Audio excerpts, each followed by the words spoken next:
Ibimenyetso bigera kuri 15 tugiye kukubwira buri mukobwa ugukunda azabikora bizi cyangwa se atabizi, ndetse amahirwe menshi azaba gukunda. Ikimenyetso cya mbere cy'umukobwa ugukunda, atinya cyane kukureba mu maso. Iyo umukobwa gukunda ashobora kuba bizi cyangwa se atabizi, gusa yirinda ibintu byose byatuma muhuza amaso. Buri gihe aba yirinda ko muyakubitana akagira isoni nyinshi. Niyo yagize ibyago mugahuza amaso, ahita areba hirya ku kanya ku buryo nta masegonda n'atanu byamara. Iyo urebye hirya, umukobwa ugukunda akomeza kureba cyane, ariko wahindukira ngo umurebe agahita areba hirya. Iyo umukobwa gukunda kandi kenshi iyo muri kumwe afite isoni nyinshi, ndetse yabuze naho areba.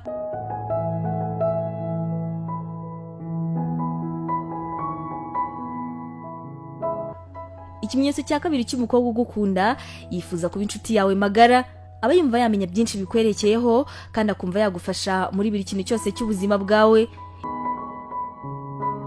Ikimenyetso cya gatatu nuko agerageza gutangira ikiganiro bwa mbere. Mu bushakashatsi bwakorewe mu bahungu 1000 bari mu rukundo mu gihugu cy'Ubwongereza, 888 muri bo byagaragaye ko abakobwa bakundana n'abo bahungu mbere yo gukundana kwabo, abo bakobwa bari barabandikiye ubutumwa cyangwa se bakabahamagara bavuga ko babikoze ku mpanuka batabishaka. Nyuma bamaze gukundana, abakobwa baje kubwiza abahungu kuri ko cyagiye babaga babuza aho bahera ngo bavugane, maze rero bagasanga kubandikira ari uburyo bwiza bwo guhita batangiza ikiganiro, bityo bagakomeza kuvugana. Niba rero hari umukobwa ujya kwandikira cyangwa se akaguhamagara kubwira ko yibeshye kandi wakomeza kumuvugisha ukumva arishimye, iki ngiki gishobora kuba ikimenyetso simusiga cy'uko uwo mukobwa gukunda.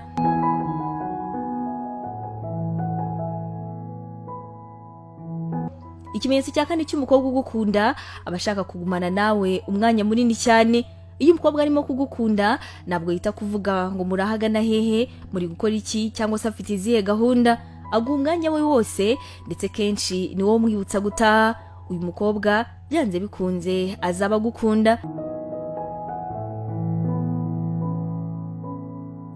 Ikimenyetso cya gatanu, niba umukobwa gukunda agerageza kukugisha inama. Mu bintu byose akora mu buzima bwe bwa buri munsi, agerageza kumenya neza kubizi, ndetse kugira ngo akwereke ko nawe ufite kinini umaze mu buzima bwe, azagerageza kukugisha inama, akubaze atanga urumva nabigenza ne. Igitangaje kandi gite kikwereka yuko agukunda, nyuma yo kumugira inama aragenda akayikurikiza, ndetse akazakwereka uburyo uri umuntu w'ingirakamaro mu buzima bwe.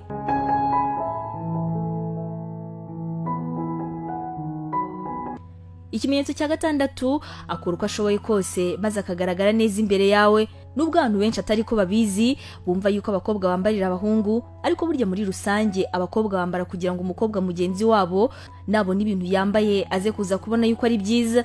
Abakobwa kenshi bakunda kwambara ibintu bigezweho, kandi ibintu bigezweho barabibonye kuri bagenzi babo.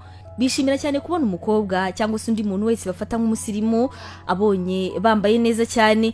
Iyo umukobwa rero arimo kugukunda, ibyo byose ntabyitaho, ahubwo amenya amabara ukunda, akamenya niba ukunda amapantaro cyangwa se amakanzu, maze agakora uko ashoboye kose mukabasha kubonana yambaye neza imbere yawe. Ikimenyetso cya karindwi cy'umukobwa ugukunda, abashaka kumenya ibyo uri gutekereza mu rukundo. Nubona umukobwa akunda kukubwira byinshi byerekeye ubuzima bwe bw'urukundo, wenda nk'abantu bakundanye nawe, abantu se bamukunze akabanga, ahangaha nawe abashaka yuko ugira icyo uvuga maze akakumenya. Nutangira kukivuga, uzabona ko bimuteye amatsiko cyane, akubaza ibibazo byinshi, ubone neza ko bitandukanye na bya bindi byo kwibariza. Uyu mukobwa byanze bikunze nawe azaba gukunda.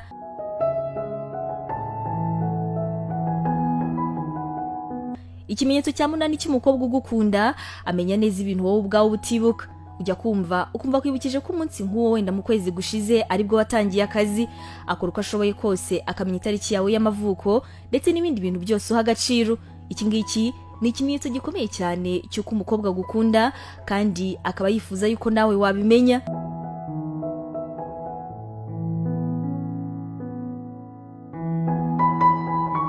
Ikimenyetso cya 9, ashaka kumenya ikintu cyose kikwerekeyeho. Ahangaha ni uzasanga umukobwa akubaza abantu muvukana, imiterere y'abantu mwakundanye ndetse n'abukunda, akubaza byinshi ku nshuti zawe, ibyerekeye akazi ukora, ibyo ukunda kurya ndetse n'ibyo wanga n'ibindi. Ibi byose abikora ashaka kukumenya, gusa nawe ubibona yuko akwitayeho. Uyu mukobwa byanze bikunze nawe azaba gukunda.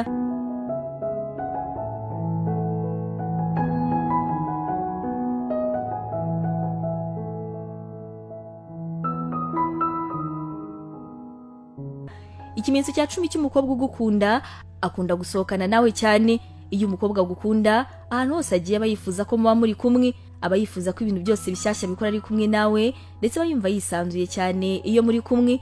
Nta kintu na kimwe aba yumva yakora udahari, kandi iki ngiki ni ikimenyetso gikomeye cy'umukobwa ugukunda. Ikimenyetso cya 11 nuko umukobwa ugukunda agerageza kukwereka ko uri umuntu w'ingirakamaro cyane kuri we. Kukwereka ko uri umuntu ukomeye kuri we ni ikimenyetso gikomeye cy'uko umukobwa agukunda cyane. Ahangaha niba akantu kose kabaye hagati yanyu agahorana ku mutima, ukabona iyo akubonye yishima bidasanzwe, uwo mukobwa aragukunda.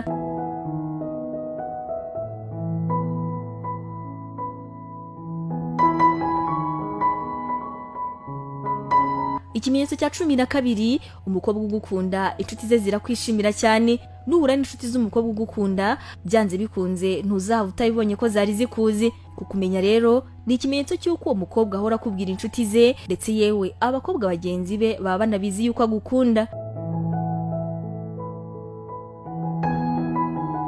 Ikimenyetso cya 13 cy'umukobwa ugukunda, aragufuhira cyane kandi mutarakundana. Gufuha ni ikimenyetso gikomeye cy'uko umuntu muri kumwe agukunda cyane. Niba ushaka kubibona yuko agufuhira, uzavuge ku wundi mukobwa umutaka maze urebe. Ashobora kutakurakarira cyangwa se ngakwereke yuko ababaye, ariko nyine mu maso nawe ubwawe uzabyibonera. Nubona umukobwa ari kugufuhira kandi nyamara wari uzi yuko muri inshuti bisanzwe, uzamenye yuko uyu mukobwa agukunda.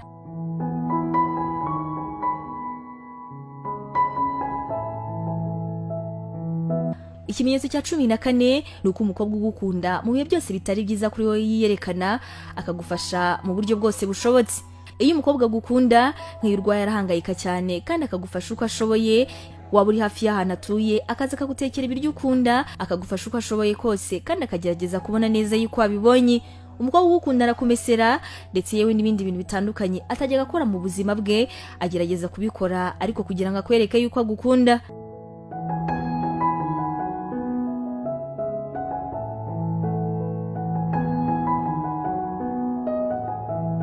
Ikimenyetso cya 15 cy'umukobwa ugukunda, nta gusaba ibya mirenge udatunze. Iyi ngingo nayo ni ingenzi cyane ku mukobwa ugukunda, by'umwihariko iyo mutari mwatangira gukundana, aba yirinda ibintu byose byatuma umubona nabi cyangwa se uko atari.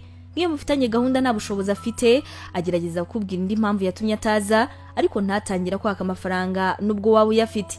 Uyu mukobwa nta na rimwe ajya guhoza ku nkeke gutura ibibazo, ahubwo agerageza uko ashoboye kose akabyimenyera, wenda akazabikubwira byarangiye. Umukobwa kutaremerera umusore akunda ni ikimenyetso wagenderaho ukaba wanamenya umukobwa ugukunda by'ukuri, ndetse udafite ibintu byinshi cyangwa se ibintu by'umutungo akurikiye kuri wowe. Ngibyo ibimenyetso by'umukobwa ugukunda twari twabateguriye kuri uyu munsi bisaga 15.